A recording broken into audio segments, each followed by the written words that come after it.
ಮುಖೇನ ಕೇಂದ್ರ ಸಚಿವರಾದ ಅಮಿತ್ ಶಾ ಅವರಿಗೆ ನಾವೊಂದು ಮನವಿಯನ್ನು ಕಳಿಸ್ಕೊಡ್ತಾ ಇದ್ದೇವೆ.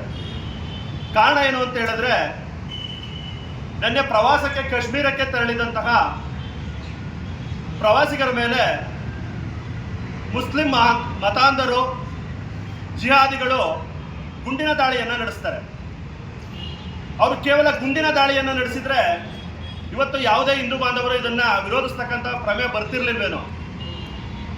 ಆ ಭಯೋತ್ಪಾದಕರು ಗುಂಡು ನೋಡಲಿಕ್ಕೆ ಮೊದಲು ಒಂದು ಕೆಲಸವನ್ನು ಮಾಡ್ತಾರೆ. ಯಾರು ಅಲ್ಲಿ ಪುರುಷರಿದ್ರು ಅವರ ಪ್ಯಾಂಟನ್ನ, ನಿಕ್ಕರನ್ನ ಬಿಚ್ಚಿಸಿ ಆತ ಮುಸಲ್ಮಾನನ ಅಥವಾ ಬೇರೆ ಧರ್ಮಕ್ಕೆ ಸೇರಿದವನ ಅಂತ ಹೇಳಿ ಗುರುತಿಸ್ತಾರೆ. ನಾವಿಲ್ಲಿ ಹಿಂದೂ, ಲಿಂಗಾಯತ, ಹಿಂದೂ ಒಕ್ಕಲಿಗ, ದಲಿತ, ಕುರುಬ, ನಾನು ತಹಶೀಲ್ದಾರ್ ಇದ್ದೇನೆ, ನಾನು ಮುಖ್ಯಮಂತ್ರಿ ಇದ್ದೇನೆ, ನಾನು ವಿರೋಧ ಪಕ್ಷದ ನಾಯಕ ಇದ್ದೇನೆ ಅಂತ ಹೇಳ್ತಕ್ಕಂಥದ್ದು ಇವತ್ತು ಕಾಶ್ಮೀರದಲ್ಲಿ ಯಾವುದನ್ನು ನಡೆಯೋದಿಲ್ಲ ಸ್ವಾಮಿ. ನಾವು ಸಹ ಹೋದಂತಹ ಸಂದರ್ಭದಲ್ಲಿ ನಮ್ಮ ಪ್ಯಾಂಟ್ಗಳನ್ನು ಬಿಚ್ಚಿಸಿದ್ರು ಆತನಿಗೆ ತಹಶೀಲ್ದಾರರಾಗಲಿ, ಪೊಲೀಸ್ನವರಾಗಲಿ, ಲಿಂಗಾಯತರಾಗಲಿ, ಕುರುಬರಾಗಲಿ, ದಲಿತರಾಗಲಿ, ಒಕ್ಕಲಿಗರಾಗಲಿ ಯಾವುದೂ ಕಾಣೋದಿಲ್ಲ. ಆತನ ಕಾಣ್ತಕ್ಕಂಥದ್ದು ನಾವು ಹಿಂದೂಗಳು ಅಂತ ಮಾತ್ರ. ಆ ಕಾರಣಕ್ಕೆ ನಮಗೆ ಗುಂಡನ್ನು ಹೊಡಿತಿದ್ದಾರೆ.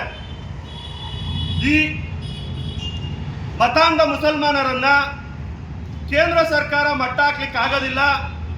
ಕಾಶ್ಮೀರನ ನಾವು ಶಾಂತಿಯುತ ಪ್ರದೇಶವನ್ನಾಗಿ ಮಾಡಲಿಕ್ಕೆ ಕೇಂದ್ರ ಸರ್ಕಾರಕ್ಕೆ ಸಾಧ್ಯ ಇಲ್ಲ ಅಂತ ಹೇಳೋದಾದ್ರೆ, ಹಿಂದೂ ಸಂಘಟನೆಗಳು ಅದಕ್ಕೆ ಪ್ರಬಲವಾಗಿದ್ದೇವೆ.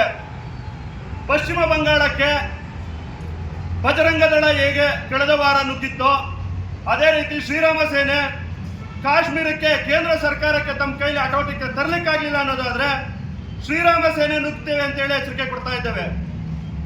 ಈ ಕೂಡಲೇ ಶಾಂತಿ ನೆಲೆಸಬೇಕು. ಅಲ್ಲಿರ್ತಕ್ಕಂಥ ಮತಾಂಧರನ್ನ, ಜಿಹಾದಿಗಳನ್ನ ಕಾಶ್ಮೀರದಿಂದ ಒದ್ದು ಹೊರಗೆ ಹಾಕಬೇಕು ಅಂತೇಳಿ ಮಾನ್ಯ ತಹಶೀಲ್ದಾರರ ಮುಖೇನ ಕೇಂದ್ರ ಗೃಹ ಸಚಿವರಿಗೆ ಮನವಿಯನ್ನು ಕಳಿಸ್ಕೊಡ್ತಾ ಇದ್ದೇವೆ.